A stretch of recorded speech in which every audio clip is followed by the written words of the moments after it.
प्रिय विद्यार्थियों, MA final Sanskrit के चतुर्थ पेपर में मैंने आपको कारक प्रकरण में 7वें सूत्र तक पढ़ा दिया था, जो था तथा युक्तम चानीप्सितम। अब उससे आगे सूत्र है अकथितम च। अकथितम च अपादानादि विशेषै अविवक्षितम कारकम कर्म संज्ञम स्यात्। अर्थात अपादान आदि विशेष रूपों से अविवक्षित कारक कर्म संज्ञक होता है। यानी अपादान आदि जो विशेष रूप हैं, जो कारक हैं, उन रूपों से अविवक्षित कारक कर्म संज्ञक होता है।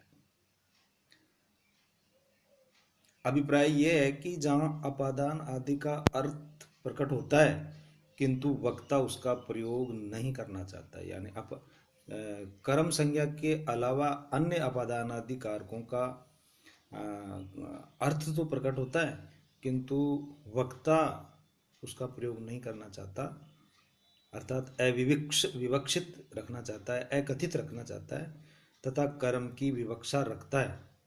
अपादान आदि की तो नहीं रखता, और कर्म की विवक्षा रखता है, वहां उस कारक की कर्म संज्ञा हो जाती है। अकथितम च सूत्र से जो कर्म होता है उसे गौण या अप्रधान कर्म कहते हैं। अकथितम च सूत्र से जो कर्म संज्ञा होती है, जो कर्म होता है, उसे गौण या अप्रधान कर्म कहते हैं। और कर्तु रीप्सित तमम कर्म में जो कर्म होता है वह प्रधान कर्म होता है, वह प्रधान कर्म कहा जाता है। यानी कर्म दो प्रकार के होते हैं, अप्रधान कर्म और प्रधान कर्म।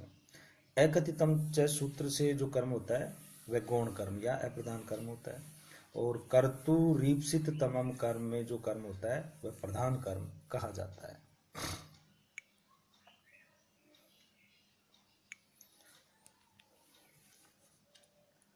इसमें कुछ धातुएं दी गई हैं, जिन धातुओं के साथ जिन धातुओं में दो कर्म होते हैं वे द्विकर्म कहलाती हैं। और अकथितम च ये नियम आगे बतलाई गई है, दुह आदि धातुओं पर ही लागू होता है। ये जो नियम है अकथितम च सूत्र वाला जो है, दुह आदि जो धातुएं हैं उन्हीं पे लागू होता है। दुह्य पच दंड रुद्ध प्रच्छ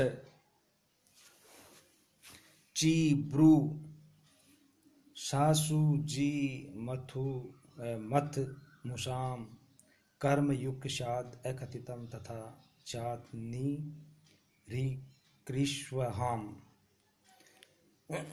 इसके उदाहरण इस प्रकार हैं, जैसे कि इसमें ये बताया गया है, दूह यानी दूहना, याच यानी मांगना, पच यानी पकाना, दंड अर्थात दंड देना,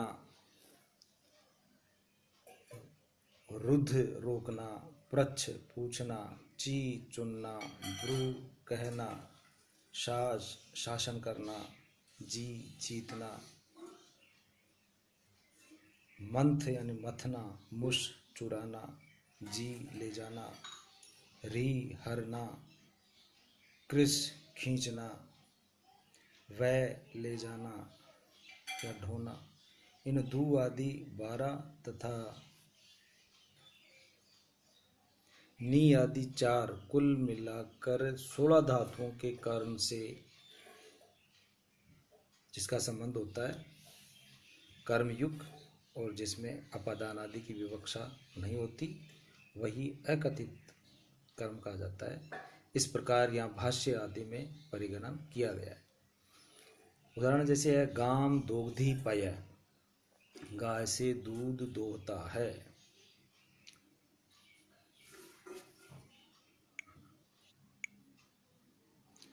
गाम दोग्धी पय यानी गाय से दूध दोहता है।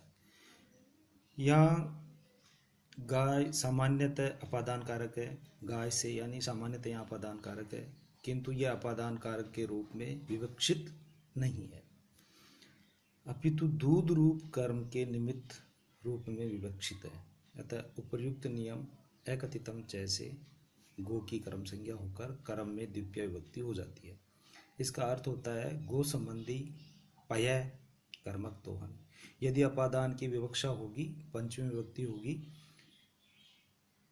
तथा गोर दोग्धी पय यह प्रयोग होगा। यहाँ पय प्रधान कर्म है और गाम गौण कर्म, इसलिए गौण कर्म में एकथितम च सूत्र से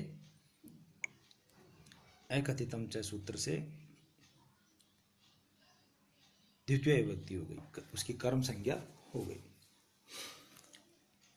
दूसरा उदाहरण है बलिम याचते वसुधाम। बलि से पृथ्वी मांगता है। यहाँ बलि अपादान है, इसकी अविवक्षा होने पर बलि की कर्म संज्ञा होकर द्वितीय होती है, अतएव बलि गौण कर्म है। अपादान की विवक्षा में बलेर याचदे वसुधाम यह प्रयोग होगा।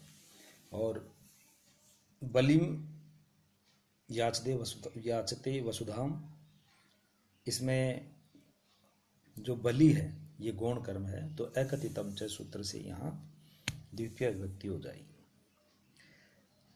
अविनीतम विनयम याचते, अविनीत से विनय के लिए प्रार्थना करता है। यहाँ याच धातु का अर्थ अनुनय या प्रार्थना है। अविनीत इसका मुख्य कर्म है। अविनीतम विनयाय अनुनयति, अविनीत में विनय के लिए अनुनय करता है, यह अर्थ होता है। विनय में संप्रदान की विवक्षा न होने पर एकथितम च से कर्म संज्ञा होगी तथा द्वितीय विभक्ति हो जाएगी। अविनीतम विनयम याचते, अविनीत से विनय के लिए प्रार्थना करता है। यह याच धातु का जो अर्थ है अनुनय या प्रार्थना है। अविनीत इसका मुख्य कर्म है और विनयाय अनुनयति, अविनीत से विनय के लिए अनुनय करता है। जो विनय है यहाँ गौण कर्म है, तो यहाँ संप्रदान की विवक्षा होने पर तो विनयाय अनुनयति हो जाएगा और एकथितम च सूत्र जहाँ यहाँ लागू हो जाएगा तो यहाँ गौण कर्म में द्वितीय विभक्ति हो जाएगी। तंडुलान ओदनम पचती, चावलों से भात पकाता है। यहाँ ओदन मुख्य कर्म है, यानी पकाया किसको जा रहा है, ओदन को पकाया जा रहा है, तो यहाँ ओदन मुख्य कर्म है। तंडुल करण है, तंडुल इसमें करण है। तंडुल में भी कर्म की विवक्षा में द्वितीय विभक्ति होती है। तंडुल में वैसे सामान्यतः करण संज्ञा होगी उसकी, लेकिन एकथितम च सूत्र से तंडुल में भी कर्म की विवक्षा में द्वितीय विभक्ति हो जाएगी। करण की अविवक्षा हो जाएगी और कर्म की विवक्षा में या द्वितीय विभक्ति होगी, तो तंडुलान ओदनम पचती बन जाएगा। गर्गान शतम दंडयति, गर्गों से 100 रुपया जुर्माना लेता है। यहाँ शत मुख्य कर्म है और गर्ग से 100 रुपया दंड का लिया जाता है। गर्ग यहाँ अपादान कारक है, तो यहाँ एकथितम च सूत्र से गौण कर्म जो गर्ग है उसमें अपादान कारक की अविवक्षा में गर्ग में कर्मत्व की विवक्षा हो जाने से द्वितीय विभक्ति हो जाती है। व्रजम अवरुणद्धि गाम, गाय को ब्रज में रोकता है। यह गाम अवरुणद्धि का मुख्य कर्म है, यानी रोका किसको जा रहा है, गाय को रोका जा रहा है। ब्रज जो कि गौशाला या जगह का नाम है, जो आधार या अधिकरण है, यहाँ अधिकरण कारक है, उसकी अविवक्षा होने पर एकथितम च सूत्र जो है उससे कर्म की विवक्षा में द्वितीय विभक्ति हो जाती है। माणवकम पंथानम पृच्छति, यानी माणवक से मार्ग पूछता है या बालक से मार्ग पूछता है। यहाँ पथ मुख्य कर्म है, पूछा क्या जा रहा है, मार्ग। किससे पूछा जा रहा है, माणवक से, तो यहाँ माणवक यहाँ अपादान कारक है। उसमें कर्म की विवक्षा होने पर द्वितीय विभक्ति होती है। कुछ का मत है कि माणवक यहाँ करण है, लेकिन अपादान हो चाहे करण हो, उसकी अविवक्षा होने पर कर्म हो जाता है, एकथितम च सूत्र की सहायता से, और माणवकम पंथानम पृच्छति, ये बन जाता है। वृक्षम अवचिनोति फलानी, वृक्ष से फलों को चुनता है। यहाँ फल मुख्य कर्म है, चुना जा रहा है फलों को। वृक्ष अपादान है, तो अपादान की अविवक्षा हो जाती है। एकथितम च सूत्र की सहायता से अपादान की अविवक्षा में और कर्म की विवक्षा में कर्म संज्ञा होकर द्वितीय विभक्ति हो जाती है। इसलिए वृक्षम में भी द्वितीय है और फलानी में भी द्वितीय है। जबकि फल मुख्य कर्म है, तो फल में तो कर्तुरीचितमम कर्म के से ही द्वितीय हो जाती है। लेकिन वृक्षम में अपादान की अविवक्षा हो जाने पर, एकथितम च सूत्र की सहायता से अपादान की अविवक्षा हो जाने पर इसमें द्वितीय विभक्ति हो जाती है। माणवकम धर्मम ब्रूते शास्ति वा, इसमें दो धातुएं आ गई हैं, ब्रू धातु आ गई और शास धातु आ गई। तो माणवक के लिए धर्म का उपदेश करता है, यानी माणवक को धर्म की बातें कहता है या उसको अनुशासन की बातें बताता है। यहाँ धर्म मुख्य कर्म है, माणवक संप्रदान है। इसमें कर्म की विवक्षा होने पर द्वितीय विभक्ति हो जाती है। एकथितम च सूत्र की सहायता से, एकथितम च सूत्र से या माणवक जो कि संप्रदान है, वहाँ संप्रदान की अविवक्षा हो जाएगी और कर्म की विवक्षा में वहाँ द्वितीय विभक्ति, माणवक में द्वितीय विभक्ति हो गई है। और धर्म जो मुख्य कर्म है, उसमें कर्तुरीप्सित तमाम कर्म सूत्र की सहायता से द्वितीय विभक्ति हो ही जाती है। शतम जयति देवदत्तम, देवदत्त से 100 रुपये जीतता है। यहाँ शत मुख्य कर्म है, देवदत्त अपादान है, उसमें कर्म की विवक्षा होने पर द्वितीय विभक्ति हो जाती है। देवदत्त यहाँ अपादान है, लेकिन वही एकथितम च सूत्र से वहाँ अपादान की अविवक्षा हो जाएगी और कर्म की विवक्षा होने पर यहाँ कर्म संज्ञा होकर द्वितीय विभक्ति हो जाती है, शतम में भी और देवदत्तम में भी। जबकि यहाँ शत जो है मुख्य कर्म है और ये देवदत्तम है जो गौण कर्म बन जाएगा इस एकथितम च सूत्र की सहायता से, और अपादान की अविवक्षा हो जाएगी। सुदाम क्षीर निधिम बदनात मथनाती, मथ धातु से के लिए भी आ गया, यानी सागर से अमृत मथता है। यहाँ सुधा मुख्य कर्म है, क्षीर निधि अपादान है, उसमें कर्म की विवक्षा होने पर द्वितीय विभक्ति हो जाती है। अपादान की अविवक्षा हो जाएगी और कर्म की विवक्षा हो जाएगी तो द्वितीय विभक्ति हो जाएगी।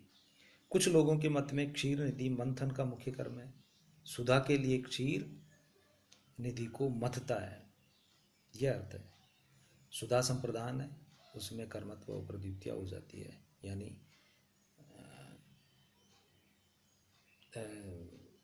संप्रदान की अविवक्षा होकर कर्म की विवक्षा हो जाने पर कर्मत्व होकर द्वितीय विभक्ति हो जाती है। देवदत्तम शतम मुशनाति, देवदत्त से 100 रुपये हरता है या चुराता है। यहाँ शत प्रधान कर्म है, देवदत्त अपादान है, उसमें कर्म संज्ञा होकर द्वितीय विभक्ति हो जाती है। यानी जो शत है वो मुख्य कर्म है, प्रधान कर्म है, और देवदत्त जो है उसमें अपादान है, तो एकथितम च सूत्र की सहायता से वो गौण कर्म बनकर उसकी कर्म संज्ञा हो जाती है और उसमें कर्मणि द्वितीय से कर्म में द्वितीय विभक्ति हो जाती है। आगे कहते हैं ग्रामम अजा नयति हरति कर्षति वहति वा, इसमें ये नी री क्री वह इन धातुओं को ले लिया गया है। तो गांव में बकरी को ले जाता है। यहाँ अजा मुख्य कर्म है और ग्राम अधिकरण है, उसकी कर्म संज्ञा होकर द्वितीय विभक्ति हो जाती है। यानी मुख्य कर्म तो बकरी है जिसको ले जा, क्रिया का सीधा फल बकरी पे पड़ रहा है, तो वो तो कर्तुरीप्सित तमम कर्म से अजा में द्वितीय विभक्ति हो गई। और ग्रामम जो कि अधिकरण है, ग्राम्य होना चाहिए, लेकिन उसमें अधिकरण की अविवक्षा हो जाती है कथितम च सूत्र से। और ग्रामम जो कि गौण कर्म है, उसमें गौण कर्म होकर द्वितीय विभक्ति हो जाती है। अर्थ निबंध नेति अकथितम च से जो कर्म संज्ञा होती है वह अर्थाश्रित है, अर्थात दो आदि धातुओं के समान अर्थ वाली अन्य धातुओं के योग से भी अपादान आदि की अविवक्षा होने पर कर्म संज्ञा हो जाती है। अर्थात जो धातुएं दी है उनका अर्थ रखने वाली अगर अन्य कोई धातु होगी तो भी उसमें अपादान आदि की अविवक्षा होकर कर्म संज्ञा हो जाती है। इसलिए याच धातु के अर्थ वाली भिक्ष धातु के योग में भी बलि की कर्म संज्ञा होकर द्वितीय व्यक्ति होती है तथा ब्रू धातु के अर्थ वाली भास आदि धातु के योग में माणवक में द्वितीय हो जाती है। इसी प्रकार अन्य परिगणित धातुओं की समानार्थक धातुओं के योग में भी यह कर्म संज्ञा हुआ करती है। कारकम किमिति, तो सूत्र के अर्थ में कारक शब्द रखने का क्या अभिप्राय है? यह कि अपादान आदि कारकों के अविवक्षा में उनकी ही ये कर्म संज्ञा होती है, यानी कारकों की ही होती है, संबंध की नहीं होती है, क्योंकि संबंध को कारक नहीं माना गया है। इसलिए माणवकस्य पितरम पंथानम पृच्छति, यहाँ बालक में द्वितीया नहीं होती, अपितु संबंध में षष्ठी ही रहेगी। यहाँ माणवक कारक नहीं है क्योंकि इसका संबंध क्रिया से नहीं है, अपितु केवल पिता से है।